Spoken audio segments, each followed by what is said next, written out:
ರಾವಣನ ಲಂಕೆಯನ್ನೇ ಸುಟ್ಟವನು, ಸಂಜೀವಿನಿ ಪರ್ವತವನ್ನೇ ಹೊತ್ತು ತಂದು ಯುಗಾಧಿಪತಿಗಳ ಜೀವವನ್ನು ಉಳಿಸಿದವನು. ದೇವತೆಗಳ ಆಶೀರ್ವಾದದಿಂದ ರೂಪುಗೊಂಡ ಈತ ವರಗಳ ಸರಮಾಲೆಯನ್ನೇ ಧರಿಸಿದನು. ಪಕ್ಷಿಯಂತೆ ಹಾರುವನು, ಮಾರ್ತದಷ್ಟೇ ವೇಗವಾಗಿ ಚಲಿಸುವನು. ಬೆಟ್ಟ ಗುಡ್ಡಗಳನ್ನು ಒಡೆದು ಚೆಂಡಾಟವಾಡುವವನು, ಅಗ್ನಿಯೊಡನೆ ಚೆಲ್ಲಾಟವಾಡುತ್ತಾ ಬೆಳೆದನಿವನು. ಅವನೇ ನಮ್ಮ ನಿಮ್ಮೆಲ್ಲರ ಧೈರ್ಯದ ಸಂಕೇತ, ಈ ಚಿರಂಜೀವಿ ಅಂಜನಾಸುತ.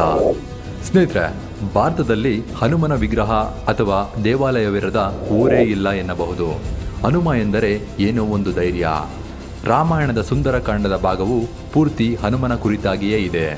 ಹನುಮನನ್ನು ಅವನ ತಾಯಿ ಪ್ರೀತಿಯಿಂದ ಸುಂದರ ಎಂದು ಕರೆಯುತ್ತಿದ್ದರಿಂದ ಇದಕ್ಕೆ ಸುಂದರಕಾಂಡ ಎಂದು ಹೆಸರಿಟ್ಟಿರಬಹುದು ಎಂಬ ನಂಬಿಕೆ ಇದೆ.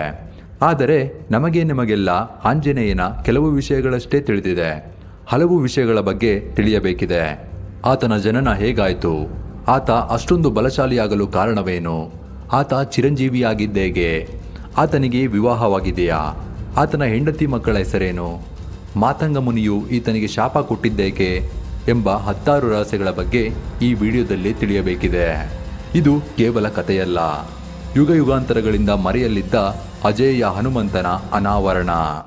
ನೀವು ಈ ಚಾನಲ್ಗೆ ಹೊಸಬರಾಗಿದ್ದರೆ ಲೈಕ್ ಮಾಡಿ, ಶೇರ್ ಮಾಡಿ ಮತ್ತು ಸಬ್ಸ್ಕ್ರೈಬ್ ಮಾಡ್ಕೊಳ್ಳೋದನ್ನ ಮರಿಬೇಡಿ. ಸ್ನೇಹಿತರೆ, ನಾವು ಈ ಆಂಜನೇಯನ ಬಗ್ಗೆ ತಿಳ್ಕೊಳ್ಳೋ ಮುಂಚೆ ಆತನ ತಾಯಿ ಅಂಜನಾ ದೇವಿಯ ಹುಟ್ಟಿನ ಬಗ್ಗೆ ತಿಳ್ಕೊಳ್ಳೇಬೇಕು. ಒಂದೊಮ್ಮೆ ದೇವಲೋಕದಲ್ಲಿ ಇಂದ್ರನು ಇತರ ದೇವತೆಗಳೊಂದಿಗೆ ಸಭೆ ಮಾಡಬೇಕಾದರೆ ಅಲ್ಲಿಗೆ ಬಂದ ದುರ್ವಾಸ ಮುನಿಗಳು ಇಂದ್ರನೊಡನೆ ಒಂದು ಮುಖ್ಯವಾದ ವಿಷಯವನ್ನು ಚರ್ಚಿಸಲು ಮುಂದಾಗುತ್ತಾರೆ. ಆಗ ಅಲ್ಲೇ ಇದ್ದ ಪುಂಜಿಕಾ ಸ್ಥಳಾದೇವಿ ಎಂಬ ಅಪ್ಸರೆ ಅವರ ಅಕ್ಕಪಕ್ಕ ಓಡಾಡ್ತಾ ಆ ಚರ್ಚೆಗೆ ತೊಂದರೆ ಕೊಡುತ್ತಿರುತ್ತಾಳೆ. ಅದು ಮಹರ್ಷಿಗಳ ಏಕಾಗ್ರತೆಗೆ ಭಂಗ ತರಿಸುತ್ತಿರುತ್ತದೆ. ಈಕೆ ಅಪ್ರತಿಮ ಸುಂದರಿಯಾಗಿದ್ದರಿಂದ ಆಕೆಗೆ ಆಸ್ಥಾನದಲ್ಲಿ ವಿಶೇಷ ಸ್ಥಾನಮಾನಗಳಿದ್ದವು. ಜೊತೆಗೆ ಬುದ್ಧಿವಂತಿಕೆಯೂ ಹೆಚ್ಚಿದ್ದರಿಂದ ಆಕೆಯ ಅಹಂಕಾರ ಉತ್ತುಂಗದಲ್ಲಿತ್ತು. ಈಕೆಯ ಈ ಅನುಚಿತ ವರ್ತನೆಯನ್ನು ಪ್ರಶ್ನಿಸಿದ ದುರ್ವಾಸ ಮುನಿಗಳಿಗೆ ಈಕೆ ತಾನು ಅಪ್ರತಿಮ ಸುಂದರಿ ಅನ್ನೋ ಅಹಂಕಾರದಿಂದ ಅಸಡ್ಡೆಯಾಗಿ ಉತ್ತರ ಕೊಡುತ್ತಾ ಮಹರ್ಷಿಗಳ ವೇಷಭೂಷಣಗಳ ಮೇಲೆ ಅಪಹಾಸ್ಯ ಮಾಡುತ್ತಾಳೆ. ಮೊದಲೇ ದುರ್ವಾಸ ಮುನಿಗಳವರು ತಮ್ಮ ತಪೋಬಲದ ಬಹುಪಾಲನ್ನ ತಮ್ಮ ಕೋಪ ಶಾಪಗಳಿಗೆ ವಿನಿಯೋಗಿಸಿದ ಮಹಾಕೋಪಿಷ್ಟ ಮಹರ್ಷಿಯವರು. ಕೋಪ ನೆತ್ತಿಗೇರಿಸಿಕೊಂಡ ಅವರು ಅಪ್ರತಿಮ ಸೌಂದರ್ಯದ ಅಹಂಕಾರದಿಂದ ಬೀಗುತ್ತಿರುವ ನೀನು ವಾನರಳಾಗಿ ಜನಿಸು ಎಂದು ಶಾಪ ಕೊಡುತ್ತಾರೆ. ನಂತರ ತನ್ನ ತಪ್ಪಿನ ಅರಿವಾಗಿ ಕಾಲಿಗೆ ಬಿದ್ದು ಕ್ಷಮೆಯಾಚಿಸಿದ ಈಕೆಗೆ ದುರ್ವಾಸ ಮುನಿಗಳು ಕೊಟ್ಟ ಶಾಪವನ್ನು ಹಿಂತಿರುಗಿ ಪಡೆಯಲಾಗದು, ಆದರೆ ಈ ಶಾಪ ವಿಮೋಚನಾ ಮಾರ್ಗವನ್ನು ತಿಳಿಸಬಲ್ಲೆ ಎಂದು ಹೇಳಿ, ನೀನು ವಾನರಳಾಗಿ ಹುಟ್ಟುವುದನ್ನು ತಪ್ಪಿಸಲು ಯಾರಿಂದಲೂ ಸಾಧ್ಯವಿಲ್ಲ, ಅದು ವಿಧಿಲಿಖಿತ. ನೀನು ವಾನರಳಾಗಿ ಜನ್ಮ ಪಡೆದು ಒಬ್ಬ ವಾನರ ವೀರನನ್ನು ವಿವಾಹವಾಗಿ ಅಪ್ರತಿಮ ಬಲಶಾಲಿಯೂ ಅಪಾರ ಬುದ್ಧಿವಂತನೂ ಆದ ವಾನರನಿಗೆ ಜನ್ಮ ನೀಡು, ಆಗ ನಿನ್ನ ಶಾಪ ವಿಮೋಚನೆಯಾಗುತ್ತೆ ಎಂದು ತಿಳಿಸುತ್ತಾರೆ. ನಂತರ ಈ ಪುಂಜಿಕಾ ಸ್ಥಳಾದೇವಿಯು ಕಿಷ್ಕಿಂಧೆಯ ಪುಂಜರ ಅನ್ನೋ ವಾನರ ವೀರನ ಮಗಳಾಗಿ ಜನಿಸ್ತಾಳೆ. ಅಪ್ರತಿಮ ಸುಂದರಿಯಾಗಿದ್ದ ಈ ಕಂದನಿಗೆ ಅಂಜನಾದೇವಿ ಎಂದು ಹೆಸರಿಸಿದ ಅವರು ಆಕೆಯನ್ನು ಪ್ರೀತಿಯಿಂದ ಬೆಳೆಸಿ ಕೇಸರಿ ಎಂಬ ವಾನರ ವೀರನಿಗೆ ಕೊಟ್ಟು ವಿವಾಹ ಮಾಡುತ್ತಾರೆ. ಈ ಕೇಸರಿಯು ಬೃಹಸ್ಪತಿಯ ಮಗನಾಗಿದ್ದು ಕಿಷ್ಕಿಂಧೆಯ ರಾಜ ವಾಲಿಯ ಆಸ್ಥಾನದಲ್ಲಿ ಯೋಧನಾಗಿರುತ್ತಾನೆ. ಹೀಗೆ ವಿವಾಹವಾದ ಇವರಿಗೆ ಸುಮಾರು ವರ್ಷಗಳ ಕಾಲ ಮಕ್ಕಳಾಗಿರುವುದಿಲ್ಲ.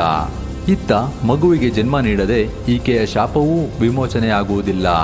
ಹಾಗಾಗಿ ಈಕೆಯು ಸಂತಾನ ಭಾಗ್ಯವನ್ನು ಬೇಡಿ ಪಂಚಭೂತಗಳಲ್ಲಿ ಹರಕೆ ಹೊತ್ತು ವಾಯುದೇವನನ್ನು ಕುರಿತು ಘೋರ ತಪಸ್ಸನ್ನು ಮಾಡುತ್ತಿರುತ್ತಾಳೆ.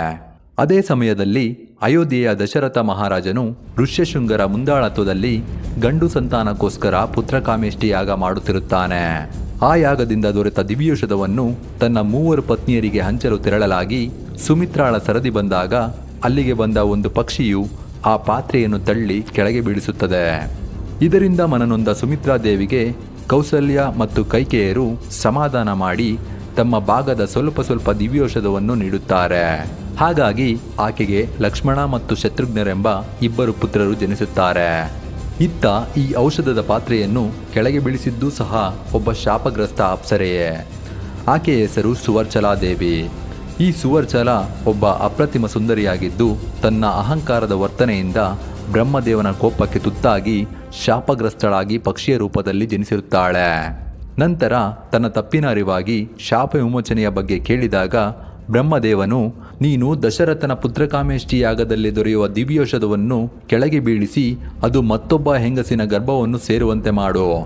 ಒಬ್ಬ ವೀರನ ಜನನಕ್ಕೆ ಕಾರಣಲಾಗು. ಆಗ ನಿನ್ನ ಶಾಪ ವಿಮೋಚನೆಯಾಗುತ್ತೆ ಎಂದು ತಿಳಿಸಿದ್ದರಂತೆ. ಹಾಗಾಗಿ ವಿಧಿಲಿಖಿತದಂತೆ ಇತ್ತ ನೆಲಕ್ಕೆ ಬಿದ್ದಿದ್ದ ದಿವ್ಯೌಷಧವನ್ನು ಶಿವನ ಅಪ್ಪಣೆಯಂತೆ ವಾಯುದೇವನು ಹೊತ್ತುಕೊಂಡು ಹೋಗಿ ತಪಸ್ಸಿನಲ್ಲಿ ಮಗ್ನಳಾಗಿದ್ದ ಅಂಜನಾದೇವಿಗೆ ದೊರಕುವಂತೆ ಮಾಡುತ್ತಾನೆ. ನಂತರ ಅಶರೀರವಾಣಿಯೊಂದು ಮೊಳಗಿ ಆಕೆಗೆ ಆ ದಿವ್ಯೌಷಧವನ್ನು ಸೇವಿಸುವಂತೆ ತಿಳಿಸುತ್ತದೆ.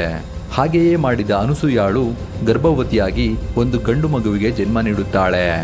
ಹೀಗೆ ಅಂಜನಾಸುತನು ಕೇಸರಿನಂದನೂ ಆದ ಮಾರುತಿಯು ವೈಶಾಖ ಮಾಸದ ಕೃಷ್ಣ ಪಕ್ಷದ ದಶಮಿ ತಿಥಿಯ ಶನಿವಾರದಂದು ಪೂರ್ವಭಾದ ನಕ್ಷತ್ರದಲ್ಲಿ ಜನಿಸುತ್ತಾನೆ. ಹಾಗಾಗಿ ವಾಯುದೇವನ ವರದಿಂದ ಜನಿಸಿದ ಈತನಿಗೆ ವಾಯುಪುತ್ರ ಮಾರುತಿ ಎಂದು ಕರೆಯಲಾಗುತ್ತೆ. ಏಕೆಂದರೆ ವಾಯುವಿಗೆ ಕನ್ನಡದಲ್ಲಿ ಮಾರುತವೆಂತಲೂ ಸಮಾನಾರ್ಥವಿದೆ. ಹೀಗೆ ಮಾರುತಿಯು ತನ್ನ ತಾಯಿಯ ಮಡಿಲಲ್ಲಿ ಪ್ರೀತಿಯಿಂದ ಬೆಳೆಯತೊಡಗುತ್ತಾನೆ. ಒಂದೊಮ್ಮೆ ತಾಯಿ ಅಂಜನಾದೇವಿಯು ಮಾರುತಿಯನ್ನು ಮನೆಯಲ್ಲೇ ಮಲಗಿಸಿ ಕೆಲಸದ ನಿಮಿತ್ತ ಹೊರಗೆ ಹೋಗಿರುತ್ತಾಳೆ.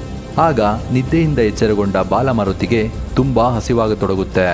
ತಿನ್ನಲು ಏನಾದರೂ ಇದೆಯೇ ಎಂದು ಹುಡುಕಾಡಿದ ಈತನಿಗೆ ಏನೂ ದೊರಕುವುದಿಲ್ಲ.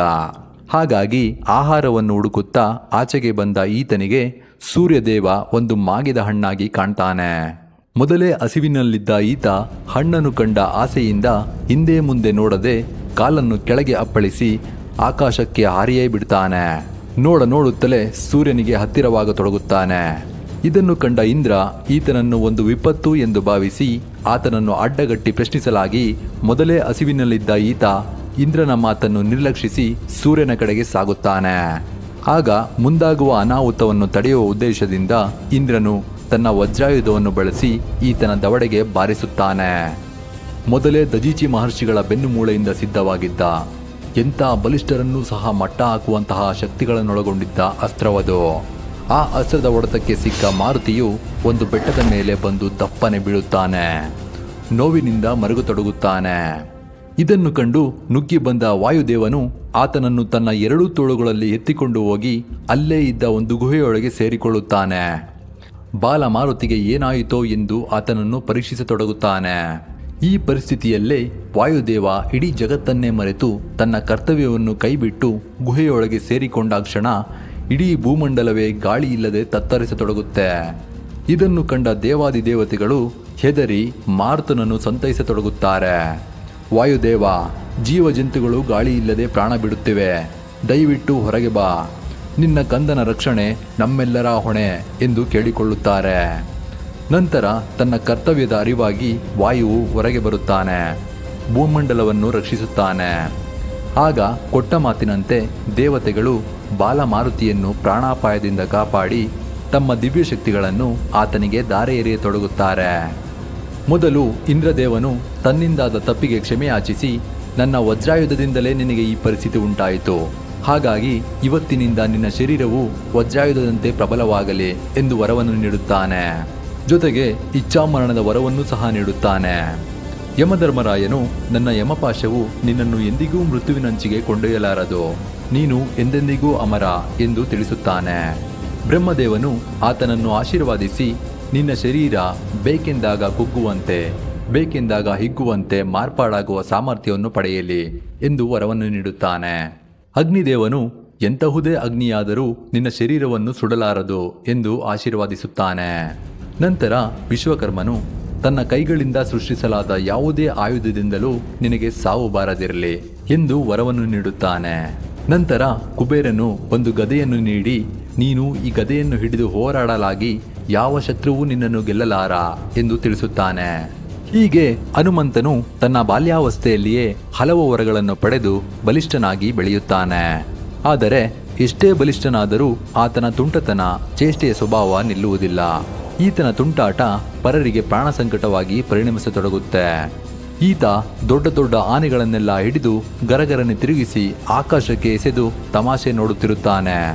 ತೋಟಗಳ ಮೇಲೆ ದಾಳಿ ಮಾಡಿ ಮರಗಳನ್ನು ಕಿತ್ತು ಹಾಕಿ ಹಣ್ಣು ಹಂಪಲುಗಳನ್ನು ತಿಂದು ತೋಟವನ್ನು ಹಾಳು ಮಾಡುತ್ತಿರುತ್ತಾನೆ. ದೊಡ್ಡ ದೊಡ್ಡ ಬೆಟ್ಟಗಳನ್ನೆಲ್ಲ ಹೊಡೆದು ಚೆಂಡುಗಳಂತೆ ಆಟವಾಡತೊಡಗುತ್ತಾನೆ. ತಪಸ್ಸು ಮಾಡುತ್ತಿದ್ದ ಋಷಿಮುನಿಗಳಿಗೆ ತೊಂದರೆ ಕೊಡುತ್ತಾ ಅವರ ಯಜ್ಞಗಳಿಗೆ ಭಂಗ ತರುತ್ತಿರುತ್ತಾನೆ. ಹೀಗೆ ದಿನದಿಂದ ದಿನಕ್ಕೆ ಹನುಮನ ಚೇಷ್ಟೆ ಹೆಚ್ಚಾಗತೊಡಗುತ್ತೆ. ಇದರಿಂದ ಕೋಪಗೊಂಡ ಮಾತಂಗ ಮುನಿಗಳು ಹನುಮನ ಮುಂದೆ ಬಂದು ಆತನನ್ನು ಕೋಪದಿಂದ ದಿಟ್ಟಿಸಿ, ಹನುಮಂತ, ನಿನಗೆ ನೀಡಿರುವ ಈ ಸಕಲ ವರಗಳಿಂದ ನೀನು ದುರಹಂಕಾರಿಯಾಗಿ ಬದಲಾಗುತ್ತಿರುವೆ. ಈಗಿನಿಂದಲೇ ನಿನ್ನ ಶಕ್ತಿ ನಿನಗೆ ಮರೆತು ಹೋಗಲಿ. ಸಂಕಷ್ಟದ ಸಮಯದಲ್ಲಿ ಯಾರಾದರೂ ನಿನ್ನನ್ನು ಜಾಗೃತಗೊಳಿಸಿದಲ್ಲಿ ಮತ್ತು ನಿನ್ನ ಶಕ್ತಿಯ ಬಗ್ಗೆ ನಿನಗೆ ತಿಳಿಸಿದಲ್ಲಿ ಮಾತ್ರ ನಿನ್ನ ಶಕ್ತಿ ಜಾಗೃತವಾಗಲಿ. ಅಲ್ಲಿಯವರೆಗೂ ನೀನು ಸಾಮಾನ್ಯ ವಾನರರಂತೆ ಬದುಕು ಎಂದು ಶಾಪ ಕೊಡುತ್ತಾರೆ. ಅಂದಿನಿಂದ ಹನುಮನು ಸಾಮಾನ್ಯರಂತೆ ಬೆಳೆಯತೊಡಗುತ್ತಾನೆ. ಹೀಗೆ ಬೆಳೆಯುತ್ತಾ ಒಂದೊಮ್ಮೆ ತನ್ನ ತಾಯಿಯ ಬಳಿ ಹೋಗಿ ವಿದ್ಯಾಭ್ಯಾಸದ ಬಗ್ಗೆ ಆಸಕ್ತಿ ತೋರಲಾಗಿ ಆಕೆ ಸದಾಕಾಲ ಇಡೀ ಬ್ರಹ್ಮಾಂಡವನ್ನೆಲ್ಲ ಗಮನಿಸುವ ಸೂರ್ಯದೇವನಿಂದ ವಿದ್ಯಾಭ್ಯಾಸ ಮಾಡು ಎಂದು ಸಲಹೆ ನೀಡುತ್ತಾರೆ. ಆಗ ಆತನ ಬಳಿಗೆ ಹೋದ ಹನುಮಂತ ತನ್ನನ್ನು ನಿಮ್ಮ ಶಿಷ್ಯನನ್ನಾಗಿ ಸ್ವೀಕರಿಸಿ ವಿದ್ಯಾದಾನ ಮಾಡಿ ಎಂದು ಬೇಡುತ್ತಾನೆ. ಆಗ ಸೂರ್ಯದೇವ, ನಾನು ನಿರಂತರ ಸಂಚಾರಿ, ನಿಂತು ಪಾಠ ಹೇಳುವಷ್ಟು ಸಮಯ ನನಗಿಲ್ಲ ಎಂದು ತಿಳಿಸುತ್ತಾರೆ. ಅದಕ್ಕೆ ಹನುಮಂತನು, ನೀವು ಸಂಚರಿಸುತ್ತಲೇ ಇರಿ, ನಾನು ನಿಮ್ಮ ರಥದ ಮುಂದೆ ಕುಳಿತು ನಿಮ್ಮ ಜೊತೆಯೇ ಸಂಚರಿಸುತ್ತಾ ನಿಮ್ಮಿಂದ ವಿದ್ಯೆ ಕಲಿಯುತ್ತೇನೆ ಎಂದು ತಿಳಿಸುತ್ತಾನೆ. ಇದಕ್ಕೆ ಒಪ್ಪಿದ ಸೂರ್ಯದೇವ ವೇದಗಳು, ವೇದಾಂಗಗಳು, ವ್ಯಾಕರಣಶಾಸ್ತ್ರ, ಸಾಹಿತ್ಯ ಜ್ಞಾನ, ಜ್ಯೋತಿಷ್ಯ ಜ್ಞಾನ, ಕಾಲವಿಜ್ಞಾನ, ನೀತಿ, ಧರ್ಮ, ಮನೋನಿಗ್ರಹ, ಶಸ್ತ್ರವಿದ್ಯೆ, 108 ರಹಸ್ಯ ವಿದ್ಯೆಗಳನ್ನೆಲ್ಲ ದಾರಿ ಎರೆಯುತ್ತಾರೆ. ಆದರೆ ನವವ್ಯಾಕರಣದ ಕೆಲ ಭಾಗಗಳನ್ನು ಕಲಿಯೋಕೆ ವಿವಾಹವಾಗಿರಬೇಕು ಅನ್ನೋ ನಿಬಂಧನೆ ಇರುತ್ತದೆ. ಹಾಗಾಗಿ ಸೂರ್ಯದೇವ ಹನುಮನಿಗೆ ವಿವಾಹವಾಗಲು ಸೂಚಿಸುತ್ತಾರೆ. ಆಗ ಹನುಮಂತನು, ನಾನು ಜೀವನ ಪರ್ಯಂತ ಬ್ರಹ್ಮಚಾರಿಯಾಗಿರಲು ಬಯಸುತ್ತೇನೆ ಎಂದು ವಿವಾಹವನ್ನು ನಿರಾಕರಿಸುತ್ತಾನೆ. ನಂತರ ಸೂರ್ಯದೇವನು, ನಿನ್ನ ಬ್ರಹ್ಮಚರ್ಯಕ್ಕೆ ಯಾವುದೇ ಲೋಪವಾಗದ ಹಾಗೆ ನಾನು ಮಾಡುತ್ತೇನೆ ಎಂದು ತನ್ನ ಕಿರಣಗಳ ತೇಜಸ್ಸಿನಿಂದ ಸುವರ್ಚಲ ಎಂಬ ಹೆಣ್ಣನ್ನು ಸೃಷ್ಟಿಸಿ ಆಕೆಯೊಡನೆ ವಿವಾಹವಾಗಲು ತಿಳಿಸುತ್ತಾನೆ. ಸೂರ್ಯದೇವನ ಆದೇಶದಂತೆ ಆಕೆಯೊಡನೆ ವಿವಾಹವಾದ ಹನುಮಂತನು ತನ್ನ ವಿದ್ಯಾಭ್ಯಾಸವನ್ನು ಮುಂದುವರಿಸುತ್ತಾನೆ. ಇತ್ತ ಸುವರ್ಚಲಾದೇವಿಯು ತಪಸ್ಸಿಗೆ ಹೊರಟು ಹೋಗುತ್ತಾಳೆ.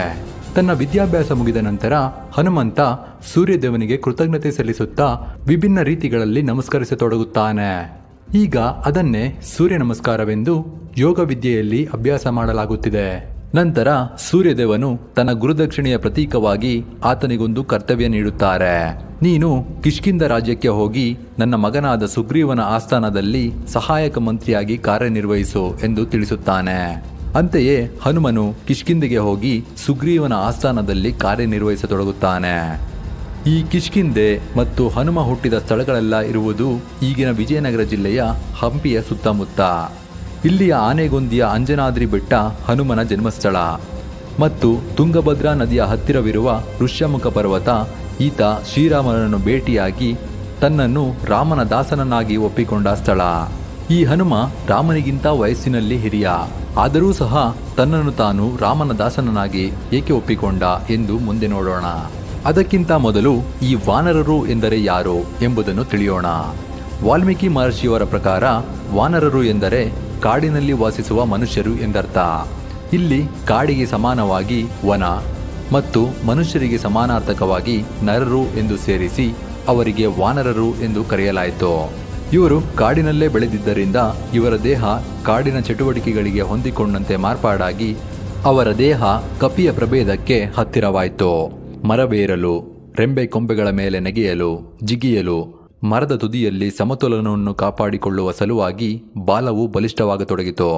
ಭೀಕರ ಚಳಿಯನ್ನು ತಡೆದುಕೊಳ್ಳಲು ದೇಹ ದಟ್ಟ ಕೂದಲುಗಳಿಂದ ತುಂಬಿಕೊಂಡವು. ಹೀಗೆ ಮಾರ್ಪಾಡಾಗುತ್ತಾ ಕಪಿಯ ಸಮೀಪಕ್ಕೆ ವಾನರರು ತಲುಪಿದ್ದರಿಂದ ವಾಲ್ಮೀಕಿ ಮಹರ್ಷಿಗಳು ಇವರನ್ನು ಕಪಿಗಳಿಗೆ ಹೋಲಿಸಿರಬಹುದು. ನಮಗೆ ಅರ್ಥವಾಗದೆ ಅವರೇ ಕಪಿಗಳು ಎಂದು ಭಾವಿಸಲಾಗಿರಬಹುದು.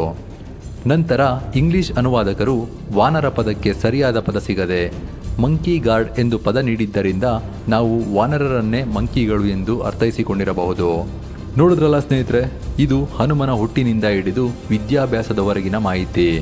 ಇನ್ನು ಈತ ಸುಗ್ರೀವನ ಆಸ್ಥಾನದಲ್ಲಿದ್ದುಕೊಂಡು ಆತನನ್ನು ಹೇಗೆ ರಕ್ಷಿಸಿದ, ಶ್ರೀರಾಮನನ್ನು ಹೇಗೆ ಭೇಟಿ ಮಾಡಿದ, ತನ್ನ ಮುಗ್ಧ ಕೋರಿಕೆಯಿಂದ ಸಮುದ್ರ ದೇವನನ್ನು ಹೇಗೆ ಒಲಿಸಿದ, ಲಂಕೆಯ ದಹನ ಹೇಗೆ ಮಾಡಿದ, ಈತನಿಂದ ಹುಟ್ಟಿದ ಮಗು ಯಾರು, ಇಡೀ ಭಾರತದಲ್ಲೇ ಹನುಮನನ್ನು ಆತನ ಪತ್ನಿ ಸುವರ್ಚಲಾಳ ಜೊತೆ ಪೂಜಿಸುವ ದೇವಾಲಯ ಎಲ್ಲಿದೆ ಎಂಬುದನ್ನು ಮುಂದಿನ ಸಂಚಿಕೆಯಲ್ಲಿ ತಿಳಿಯೋಣ.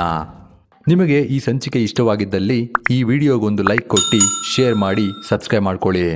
ಸಾಧ್ಯವಾದರೆ ಜೈ ಆಂಜನೇಯ ಅಥವಾ ಜೈ ಶ್ರೀರಾಮ್ ಎಂದು ಕಮೆಂಟ್ ಮಾಡಿ. ಈ ವಿಡಿಯೋವನ್ನು ಇತರರಿಗೂ ಶೇರ್ ಮಾಡಿ.